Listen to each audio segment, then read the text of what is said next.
Estas cumbres magníficas de las montañas del norte de Italia, con sus verdes laderas, fueron testigos de los actos de intolerancia religiosa que se cuentan entre los más crueles e injustificables de la historia. Nos referimos a la matanza de los valdenses, el último estertor de la Edad Oscura, y lo más incomprensible de todo es el gobernante que permitió la persecución, Luis XVI, rey de Francia. El reino de Luis XVI tenía su centro en el Palacio de Versalles, que llegó a ser sinónimo de lujo y decadencia. El rey Sol de Francia no se fijaba en gastos cuando se trataba de hacer que sus jardines fueran los más espléndidos de todo el mundo. La vida en Versalles significaba la búsqueda extravagante del placer.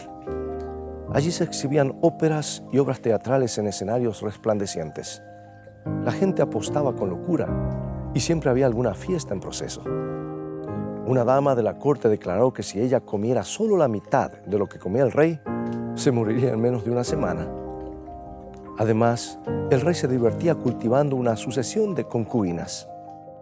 Sin embargo, fue este mismo Luis, tan poco interesado en las controversias religiosas, quien se encargó de enviar soldados a invadir los últimos refugios montañeses de los valdenses con el fin de aplastar a esos herejes. ¿Cuál podría haber sido su motivo? La respuesta es un relato fascinador acerca de la búsqueda de un mediador que no puede ser manipulado.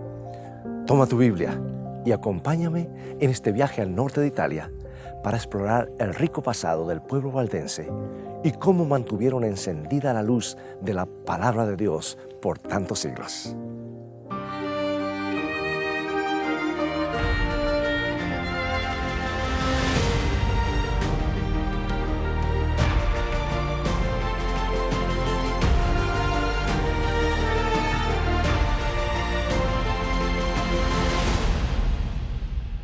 El Viernes Santo del año 1686, los valdenses que habitaban estos valles se reunieron en la iglesia de Angroña. Sabían que los soldados se acercaban. El pastor Henry Arnaud oró diciendo: Nuestro Señor Jesucristo, tú sufriste y moriste por nosotros. Ahora danos la gracia necesaria para sufrir y morir por ti. Y toda la congregación respondió: Todo lo puedo en Cristo que me fortalece. El día de la Pascua, llegaron tantos creyentes para compartir la cena del Señor en las iglesias valdenses que en varios lugares hubo que hacerlo al aire libre. Para muchos, esa fue su última comunión con Cristo en este mundo. Luego, con las primeras luces del día del 22 de abril, desde la cumbre de una colina resonaron 3 cañonazos. Era la señal convenida para que 2 ejércitos, uno francés, el otro de Saboya, procedieran al ataque. Algunos valdenses procuraron defenderse. Otros, como los pobladores del Valle de San Martín, declararon que aceptarían una oferta anterior, que les ofrecía el exilio como alternativa. De todos modos, las tropas los destrozaron.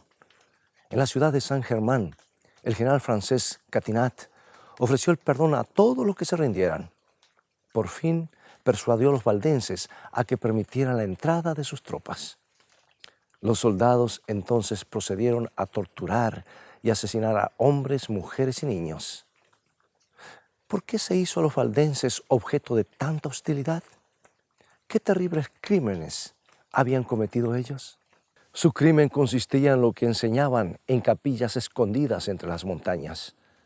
Enseñaban creencias que no se conformaban con la posición de la iglesia establecida.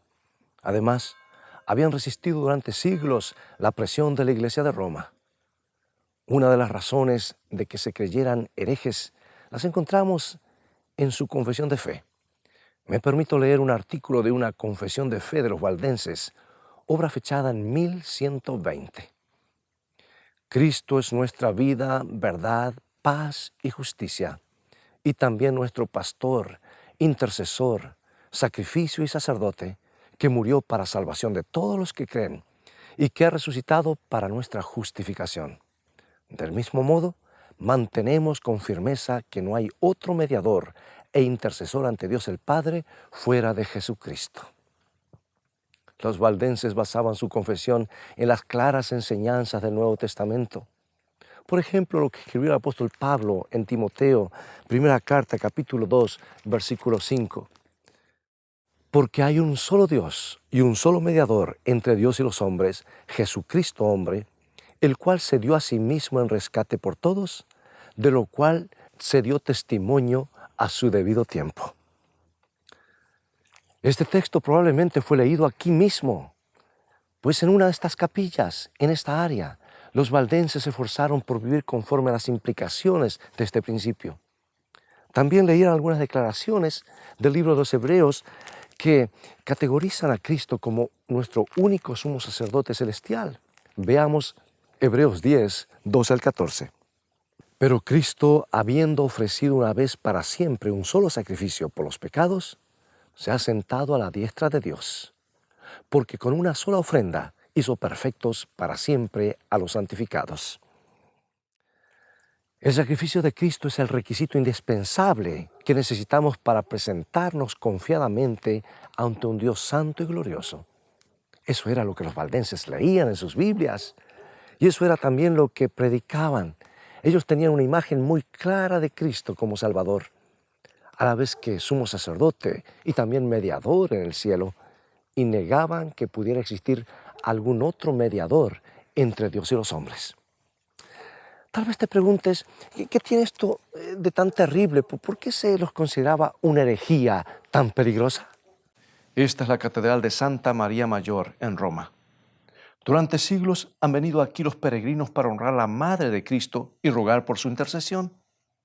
En la Edad Media se le tributó a María, la joven aldeana de Nazaret, mayor honra humana que nunca antes.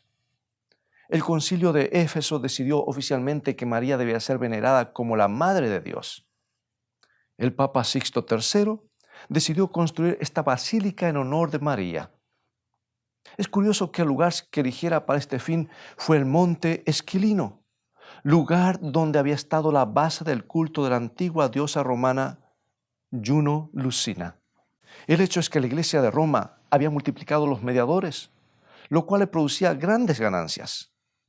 Además de María, estaban todos los santos que reinaban con Cristo en el cielo. Muchos sinceros adoradores les dirigían oraciones y realizaban actos devocionales para honrarlos, con la esperanza de obtener el favor de Dios. También el sacerdote local funcionaba como mediador, pues oía confesiones, asignaba penitencias y concedía perdones. Al declarar los valdenses que nuestro Señor Jesús es el único mediador, atacaban los fundamentos mismos de esta inmensa burocracia religiosa. Eso era un desafío al sistema que, comenzando con el sacerdote local, pasaba luego a algún santo interesado, de allí a la Virgen glorificada y por fin a Dios. Y la Iglesia de Roma necesitaba que ese sistema se mantuviera intacto. Por eso los valdenses fueron condenados y acosados y llevados ante la Inquisición. Por eso también fueron asesinados en masa como peligrosos herejes en 1686. Pero ¿cómo llegó Luis XIV a figurar en la escena? No es un candidato muy convincente como defensor de la fe. A Luis ninguna clase de herejía le importaba gran cosa, tal como sucede con la mayoría de los que muestran poco interés en la religión. El rey de Francia podía ser tolerante. De hecho, en cierta ocasión él declaró: así como las hojas de los árboles difieren sutilmente en su coloración, Dios también ha dado al hombre religiones de matices ligeramente distintos. Sin embargo, algo sucedió que cambió por completo la actitud de este monarca. En esencia, se trata de lo siguiente. Luis XIV quería impresionar al hombre que gobernaba desde la Basílica de San Pedro aquí en Roma. Todo comenzó con un cura llamado Letelier.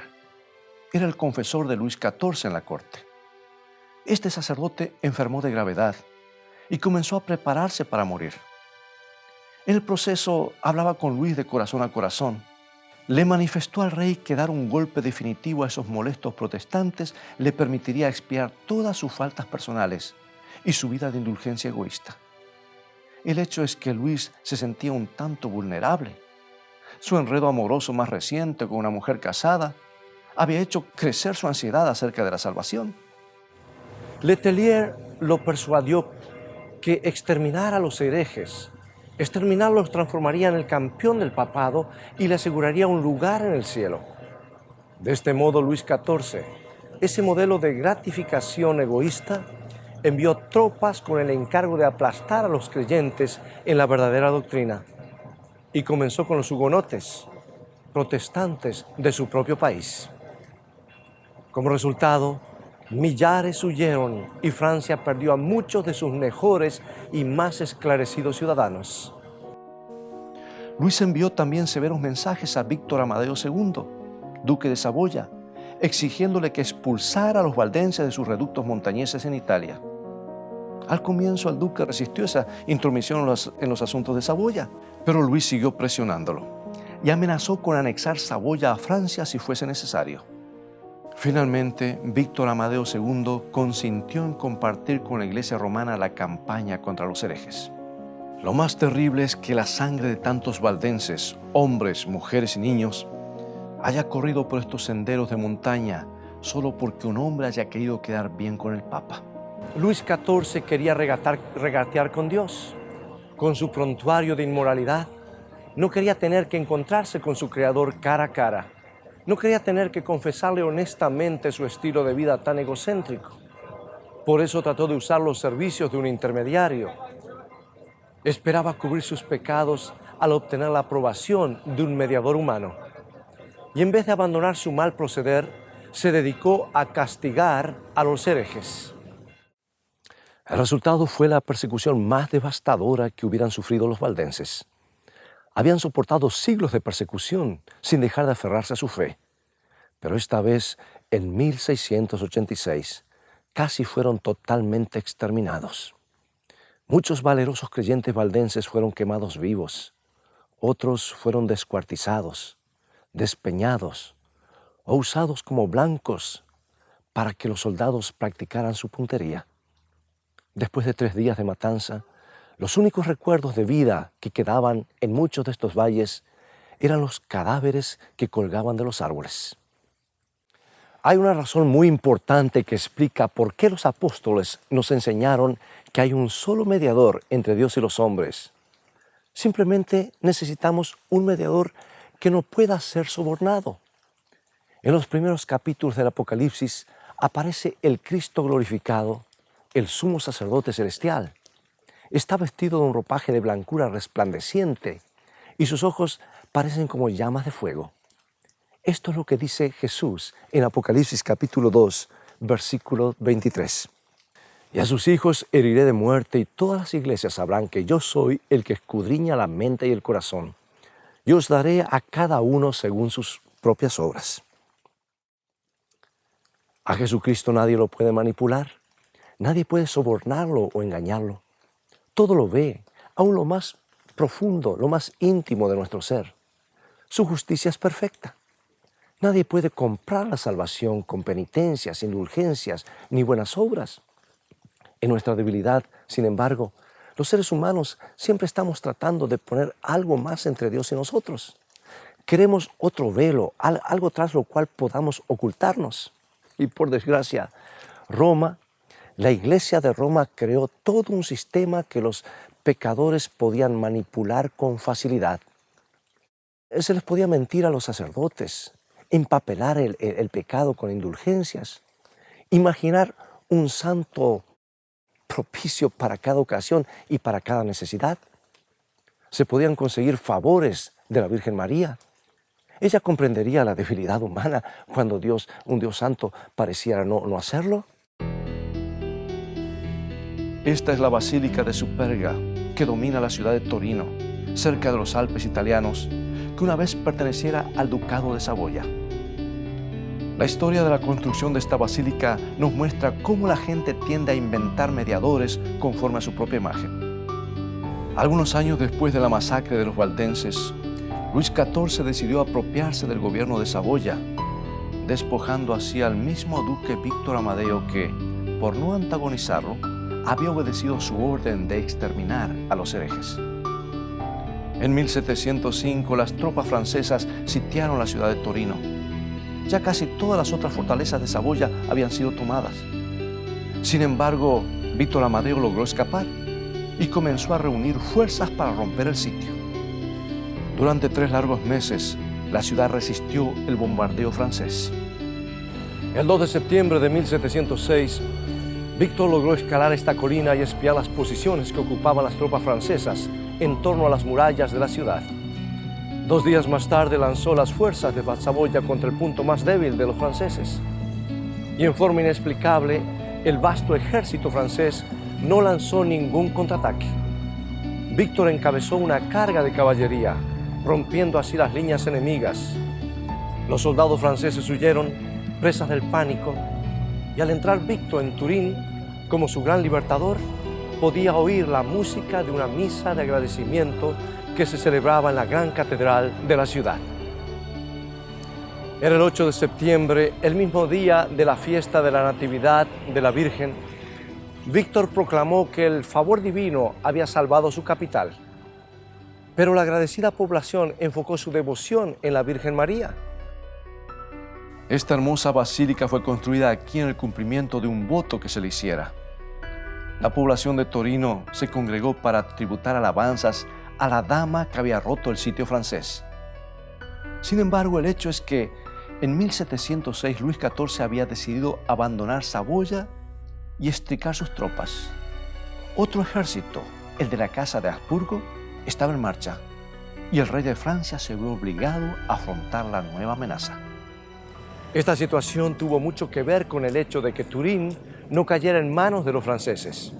Pero los ciudadanos de este país eligieron creer que la Virgen María estaba de su lado.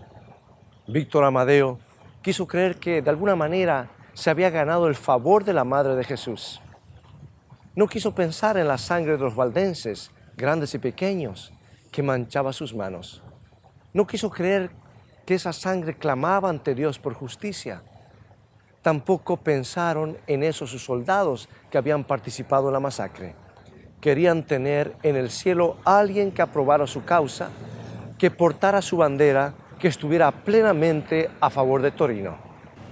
Los mediadores que nosotros ayudamos a crear son mediadores que podemos sobornar. Los mediadores que inventamos siempre dicen que nosotros estamos bien y que nuestros oponentes son los que están mal. Jesucristo es el mediador que nos ayuda en forma muy distinta. En primer lugar, siempre dice la verdad. Así nos ayuda a ser honestos con nosotros mismos. Escuchemos lo que dice el libro de Hebreos, el capítulo 4, versículos 15 y 16, uno de mis textos favoritos de la Biblia.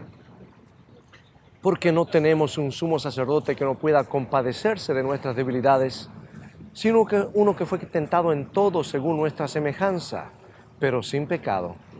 Acerquémonos, pues, confiadamente al trono de la gracia para alcanzar misericordia y hallar gracia para el oportuno socorro.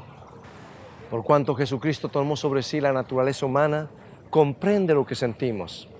Soportó nuestras peores pruebas y tentaciones, pero no usa su experiencia para excusar nuestros fracasos morales. No nos anima a negar la realidad, sino a luchar y vencer. No nos ayuda a esconder nuestras adicciones. Nos dice que así es como podemos vencer el pecado.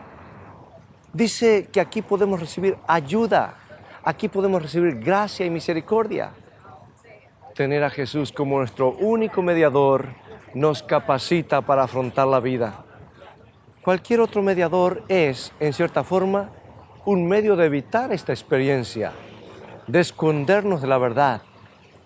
Por eso, a fin de todo, descubriremos que cualquier otro mediador nos causará una trágica decepción. La ironía de la historia es que el rey Luis XIV nunca recibió el favor papal que esperaba obtener al destruir a los valdenses. De hecho, algo ya había cambiado en el Vaticano. La opinión colectiva había comenzado a volverse contraria a la práctica de usar la violencia contra los protestantes. El duque Víctor tampoco recibió mucho agradecimiento. Había tratado de quedar bien con el Papa Inocencio XI. Pretendió que la matanza de los valdenses era el producto de su propio celo por la fe. Inocencio le mandó un mensaje de felicitación que no expresaba gran entusiasmo. Luis y Víctor habían cometido un acto de intolerancia digno de los peores momentos de la Edad Oscura. Fue en verdad el último y siniestro estertor de la época diabólica. Luis había retrasado en varios siglos cualquier esperanza de reconciliación entre protestantes y católicos. Al escoger un mediador en mi propia vida, prefiero hacerles compañía a los valdenses, que tanto sufrimiento debieron soportar en estos valles y en estas montañas. Prefiero hacerme eco de su fe. Durante los 3 días terribles de matanza, hubo unas pocas horas de quietud nocturna. Tanto los valdenses como los soldados encendieron fogatas para defenderse del frío. Y mientras los soldados se calentaban las manos junto a las hogueras, repasaban con orgullo sus hazañas del día. Y junto a las hogueras del bosque, los valdenses hacían algo muy diferente. Habían quedado de acuerdo en recitar juntos una oración. Así pues, en torno a sus pequeñas fogatas en medio de las montañas, elevaron sus voces unidas en oración diciendo: «Oh Señor, nuestro gran Dios y Padre de misericordia, nos humillamos ante tu rostro para implorarte el perdón de todos nuestros pecados en el nombre de nuestro Señor Jesucristo y Salvador. Te rendimos también nuestro agradecimiento porque te ha agradado preservarnos. Y si cualquiera de nosotros muriere por esta causa, resucítalo, Señor, en tu gracia». ¡Oh, qué palabras! Y habiendo dicho estas palabras, se entregaron al sueño por unas breves horas. Y al despertar por la mañana, repitieron su oración. Su fe se hallaba fija en el Cristo que los acompañaba en su calidad de Rey justo. Esto fue también lo que les permitió afrontar la vida y la muerte con tanto valor. No eran proscriptos, no eran criminales, eran lo mejor que la sociedad tenía. Todo su deseo era compartir la palabra de Dios con otros. Ellos querían que la luz alumbre en las tinieblas. Ellos querían llevar a otros a conocer cuán grande amigo han encontrado en Cristo Jesús. Un pastor valdense de apellido Leidet logró escapar a una caverna, pero fue capturado cuando unos soldados lo oyeron cantar unos himnos en voz baja. Lo llevaron a la prisión, lo pusieron en el cepo y lo interrogaron durante varios días. Los curas se esforzaron sin éxito por hacerlo regresar a la iglesia de Roma. Por fin le dijeron: «Vas a morir, Leidet». Replicó que el hombre hágase la voluntad de Dios. Le dieron una oportunidad más. «Puedes salvar tu vida si te retractas». El pastor replicó: «Esa no sería la voluntad de Dios». Y a medida que se acercaba la hora de su muerte y de su martirio, algunos monjes ensayaron argumentos adicionales, esperando sacar partido del estado de sus nervios. Pero el pastor mantuvo su calma y aún la serenidad. Y rumbo al lugar de su muerte, de su ejecución, le dijo a los verdugos: «Para mí hoy es un día de liberación doble, en el cual tanto mi cuerpo como mi alma deben regocijarse». Y al subir al cadalso dijo: «Dios mío, en tus manos entrego mi vida». Nada se interponía entre este hombre y su Dios, nada excepto Jesús.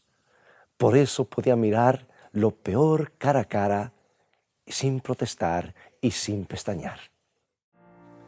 Como hemos podido ver, lo que erige barreras de protección entre nosotros y Dios es nuestra propia debilidad humana. En forma instintiva, buscamos algo detrás de lo cual escondernos. La verdad es, sin embargo, que en nuestra debilidad humana necesitamos hacer de Cristo nuestro único mediador. Si creamos otros mediadores, lo hacemos a nuestro propio riesgo. Ellos no pueden cumplir nuestras expectativas. Con toda seguridad nos van a defraudar. Al fin de todo, seremos dejados sin medios de subsistir ante la santidad de Dios. Te invito a venir a Jesucristo ahora mismo. Ven confiando en su invitación tal como estás, sin excusas ni pretextos, sin ninguna recomendación. Lo único que necesitas es un corazón humilde y dispuesto. Jesús dice: «Al que a mí viene, no le echo fuera». Ven a sus brazos abiertos mientras oramos. Amado Padre, necesitamos un verdadero mediador. Necesitamos que el Hijo de Dios desempeñe su papel en nuestras vidas. Necesitamos confesar nuestros pecados ante el único que comprende la debilidad humana, el único que puede también ayudarnos a vencerla. Gracias por Jesucristo nuestro Salvador, sumo sacerdote y mediador, el que bajó a lo más profundo para exaltarnos a las mayores alturas. A este Cristo lo aceptamos como Señor de nuestras vidas. Permite que siempre seamos veraces y fieles. Lo pedimos en su santo nombre. Amén.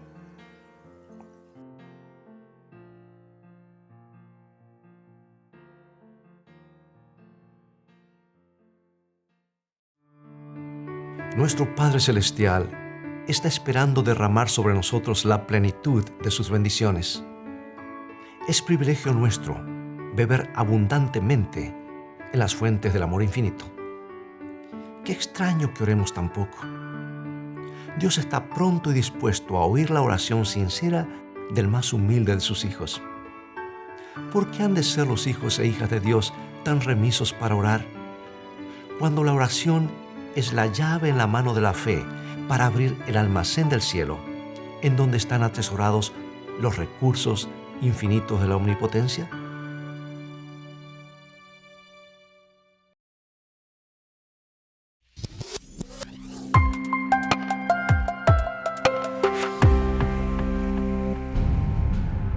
Querido amigo y amiga, la nueva serie de Escrito está, Fe a toda prueba, ya está disponible. En ella nos trasladaremos al antiguo Imperio Romano, donde los primeros cristianos, rodeados por un ambiente sediento de poder, lujuria y persecución, lucharon para mantener una fe viva pagando el precio de la muerte. Y aunque carecieron de poder político o recursos económicos, alcanzaron la victoria. ¿Cómo pudieron estos mártires soportar la tortura y el dolor? ¿Cómo mantuvieron viva la llama de la fe? Y aún más importante, ¿cómo puedes tú tener esa misma fe en la hora de la prueba? Fe a toda prueba. 5 temas que desafiarán tu fe. Adquiérela hoy mismo visitando la tienda de escritoestá.org o llamando al 423-362-5834.